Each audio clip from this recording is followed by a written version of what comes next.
a consentir en ella libremente, a vigilar su empleo y a determinar su cuota, su base, su recaudación y su duración.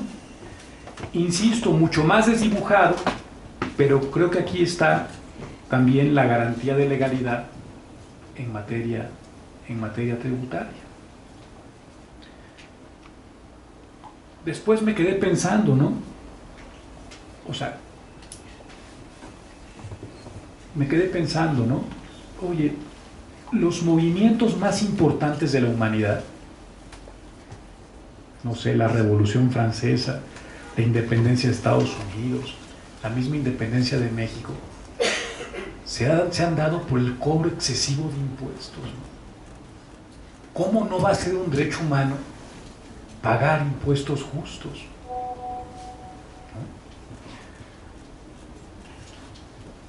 Después me quedé pensando, ¿no? Bueno, ¿cómo es posible que esta declaración de los derechos del hombre y ciudadano sí les garantizó a los ciudadanos franceses el pago de impuestos justos, pero no les garantizó un medio de defensa para hacerlos valer, ¿no? Tan es así que todos hemos oído que los franceses lo que hacen ahora es irse a Rusia porque los impuestos en lugar del 70% son del 13%, ¿no? Entre ellos este actor Gerard Depardieu, ¿no? Que al no tener un medio de defensa para defenderse contra una tasa del 70%, ¿no? Tiene que irse a Rusia, ¿no? A pagar tasas del 13%, ¿sí? Y entonces también me quedaba pensando, bueno, ¿cómo es posible que si en la Revolución Francesa se hicieron todos estos avances, la humanidad o prácticamente todos los países del mundo, un ciudadano tenga medios a su alcance para hacer valer la violación a estos principios tributarios, ¿sí?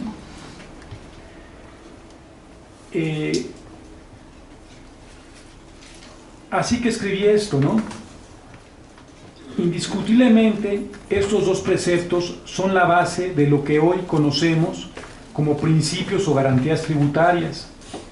Luego entonces, si desde 1789 se han reconocido dichos principios, no me explico cómo la inmensa mayoría de los países no tienen establecidos al alcance de los particulares acciones de inconstitucionalidad contra impuestos injustos, desproporcionales o inequitativos. En otras palabras, la Revolución Francesa, como los movimientos sociales más importantes de la humanidad, surgió en gran medida por el cobro excesivo de impuestos. Así, aún estimando que el pago de impuestos en principio es una obligación ciudadana, ¿cómo no va a ser un verdadero derecho humano pagar impuestos justos? ¿Sí? Es decir, si el término de derechos humanos proviene de la Revolución Francesa, ¿sí? Para mí, acorde con esos artículos 3 y 14 de la Declaración de los Derechos del Hombre y del Ciudadano, evidentemente estas garantías de proporcionalidad, equidad, legalidad y destino del gasto público de las contribuciones deben estimarse en todo momento derechos humanos. Ese para mí sería un sustento contundente.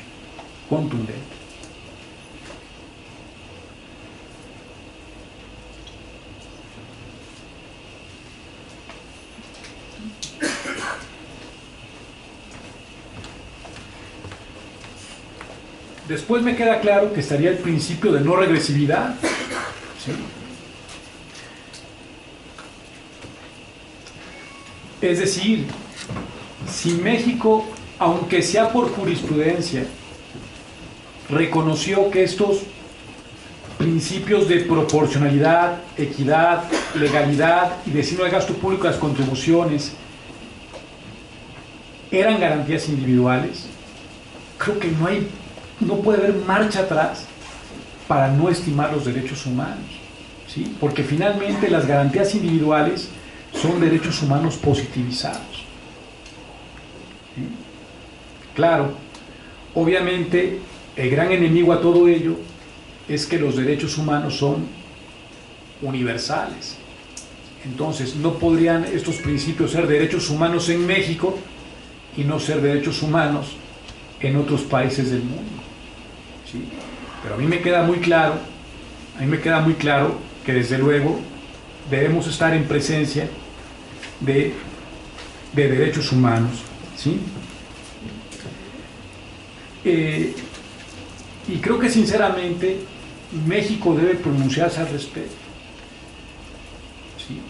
O sea, creo que México debe pronunciarse, al menos en los asuntos que están ventilando en su máximo tribunal, de que estamos en presencia de verdaderos derechos humanos, ¿no? ¿Sí? Insisto, un país que ha sido vanguardia en amparo, creo que también ha sido vanguardia en amparo fiscal, y creo que es un paso trascendente el reconocer que estos principios tributarios son realmente derechos humanos. Esos para mí serían como mis dos argumentos torales de por qué estos principios tributarios son derechos humanos. La base en la Declaración de los Derechos del Hombre y Ciudadano, ¿sí? Y el principio de no regresividad, ¿sí? Insisto, obviamente el tema no es doctrinal, ¿no? Y entonces, pues seguramente estoy mal, ¿no? Pero yo lo que le pongo a mis demandas de amparo ahora, no sé, por ejemplo, es derechos humanos violados. Perdón por mi expresión, pero yo sí me aviento a ponerle el derecho humano de proporcionalidad previsto en el artículo 31, fracción cuarta constitucional. Pues muchos de ustedes tienen la suerte de no ser litigantes, caray, pero los litigantes nos topamos con esas cosas, ¿no? Pero le pongo ad cautelam, sin embargo, ad cautelam, ¿no? Si usted, juez, estima que la proporcionalidad no es un derecho humano, entonces señalo como derecho humano violado el genérico de propiedad previsto en el artículo 27 de la Constitución. Ad cautelam, ¿no? Porque antes mis demandas de amparo no tenían problema, ¿no? Garantías individuales violadas, y uno le ponía la de proporcionalidad, o la de equidad, o la de legalidad.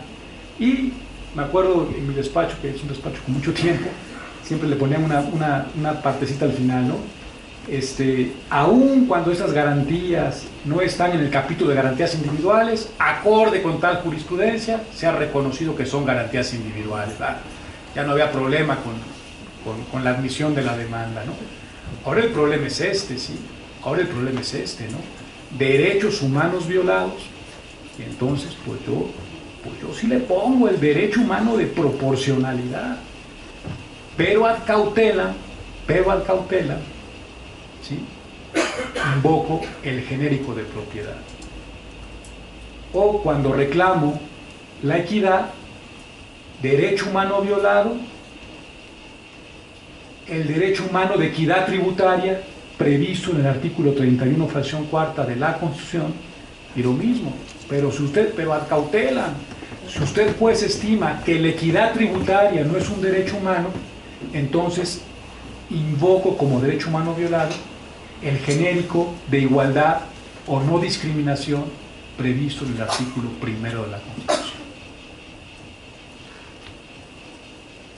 ¿Sí? Porque finalmente uno tiene que acreditar una violación de derechos humanos. Y el punto sigue en una balanza, si estos principios tributarios son o no son derechos humanos. ¿Sí?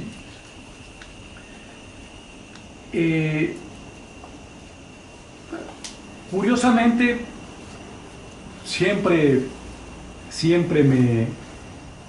me resuelven sobre el principio de proporción. No abordan el tema del derecho humano, ¿sí? No abordan el tema de este impuesto no viola el principio de proporcionalidad o de equidad, o sí lo viola, pero nadie se ha pronunciado respecto a si son estos o no derechos humanos. Y además, como todos sabemos, ¿no? Ahora casi siempre todos los fallos son negando amparos, ¿no? Es difícil ganar los amparos en materia fiscal, ¿no? Yo me acuerdo que mi abuela Dolores fue magistrada, ¿no? Fue la primera mujer magistrada del país. Dolores Eduán se llamó ella. Y me acuerdo que contaba una anécdota muy bonita, ¿no? Ella empezó a trabajar como secretaria de estudio y cuenta en el Tribunal Fiscal de la Federación, ¿no? Hablo de la prehistoria, ¿no? Y ella decía que ella nada más tenía una cuenta de 10 asuntos, ¿no? O sea, a la semana había que sacar nada más 10 asuntos, ¿no? No como ahora que hay que sacar 30, 40, no sé cuántos, ¿no? Decía ella que a su magistrado le gustaba irse a comer, llegaba los viernes después de su comida y decía: Lolita, su cuenta, ¿no? Aquí están mis 10 asuntos. Y cuenta ella que el magistrado decía: esta, Lolita, se la firmo, esta se la firmo, esta también se la firmo, esta no, esta sí la voy a revisar con calma, esta se la firmo, esta también la firmo. Y mi abuela, me imagino que algo indiscreta, le dijo: oiga, magistrado, nada más por curiosidad, ¿no? ¿Por qué usted unos me los firma casi a ciegas y por qué otros se los lleva para revisarlos, ¿no? No, muy fácil, Lolita, muy fácil. Lo que yo le firmo, fíjese, es donde usted está declarando nulidades.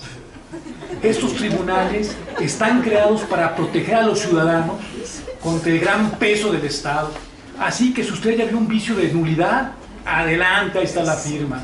Y los que me llevo a revisar son donde usted está declarando la validez del acto administrativo.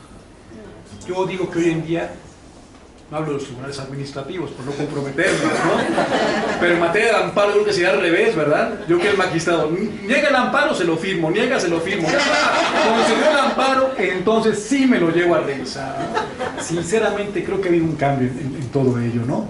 Pero me gustaba esa anécdota, ¿no? Porque sí pienso que estos tribunales, bueno, de lo contencioso administrativo, o estos tribunales de amparo, pues realmente están creados para proteger a los ciudadanos contra el gran peso del Estado, ¿no? Bueno, entonces yo insisto, en mis amparos en ningún momento se ha ventilado este punto de si estamos en presencia de derechos humanos o no se está en presencia de derechos humanos. Se sigue resolviendo casi siempre de que este impuesto respeta los principios, ¿verdad?, de proporcionalidad, equidad y legalidad, pero sin haber un pronunciamiento al respecto.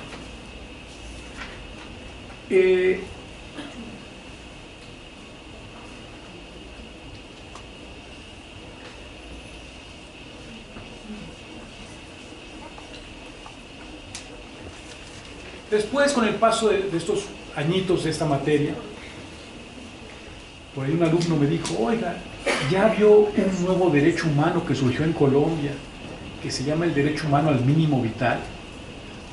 Pues no, me trajo las tesis de Colombia, la tesis 011 del 98, donde la Corte colombiana estimaba que hay un derecho al mínimo vital realmente enfocado a la materia laboral en principio, ¿no? Es decir, los salarios deben ser suficientes para que el hombre y su familia vivan con dignidad. También en España se empieza a hablar ya mucho de este derecho humano al mínimo vital, y como todos sabemos, ya también nuestra Suprema Corte ha empezado a emitir sus primeros fallos sobre este derecho humano al mínimo vital, pero lamentablemente tampoco en las jurisprudencias hablan que es un derecho humano, ¿sí? Hablan de un derecho al mínimo vital, pero no en sí como un derecho humano. Y entonces, si mal no recuerdo, hay dos tesis de la Corte, ¿sí? La primera que dice que este derecho al mínimo vital no debe quedarse limitado a la materia laboral, sino que también puede llevarse a la materia fiscal. Y en una tesis claramente dice que este derecho al mínimo vital toma su origen en principio en la garantía de proporcional tributario. Es una derivación de la garantía de proporcional tributario.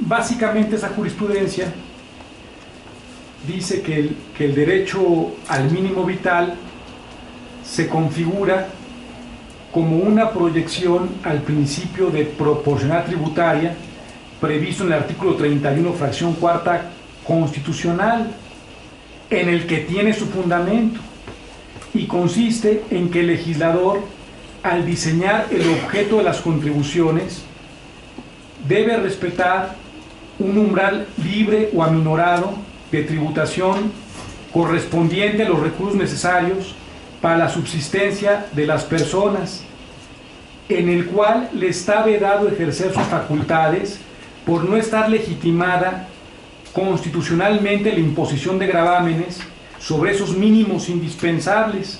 Esto es un derecho por el cual las personas no serán llamadas a contribuir al gasto público en cuanto no satisfagan sus necesidades más elementales. ¿Sí? Interesantísimo, ¿no? O sea, interesantísimo. Y entonces yo digo, si en el mundo se está reconociendo este derecho humano al mínimo vital, ¿sí? Y si en México se dice que este derecho humano, bueno, que este derecho, no humano, que este derecho tiene su origen en el artículo 31, fracción cuarta, bueno, yo no podría entender que un derecho humano pudiera provenir de otro derecho que no fuera humano, ¿sí? Es decir, que si en los países se está hablando de un derecho humano al mínimo vital, y ese derecho humano al mínimo vital deviene del principio de proporcionalidad tributaria, bueno, evidentemente también esta proporcionalidad tributaria tiene que estimarse forzosamente un derecho humano. ¿Sí? Porque al parecer deviene del mismo. Aunque lo digo con cierta maña, nuestro máximo tribunal tampoco se ha pronunciado si este derecho al mínimo vital es un derecho humano, ¿no? ¿Sí? Y entonces, si quieren podemos hacer un pequeño receso, lo acostumbran, ¿sí? Y yo hasta donde voy me quedaría con estos tres puntos, ¿sí? Para mí los principios tributarios son derechos humanos, primero porque tienen un sustento en los artículos 13 y 14 de la Declaración de los Derechos del Hombre y del Ciudadano. Segundo, por el principio de no regresividad, es decir, si en México ya estaban reconocidos como garantías individuales, creo que no puede darse marcha atrás en no reconocerlos como derechos humanos. Y tercero,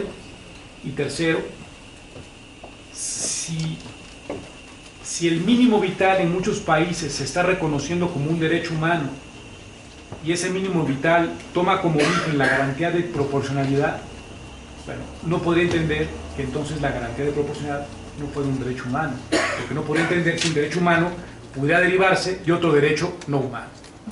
¿Sí? Entonces, ¿hacemos un receso de 15 minutos? 10 minutos, 15 minutos. 10 minutos. ¿No?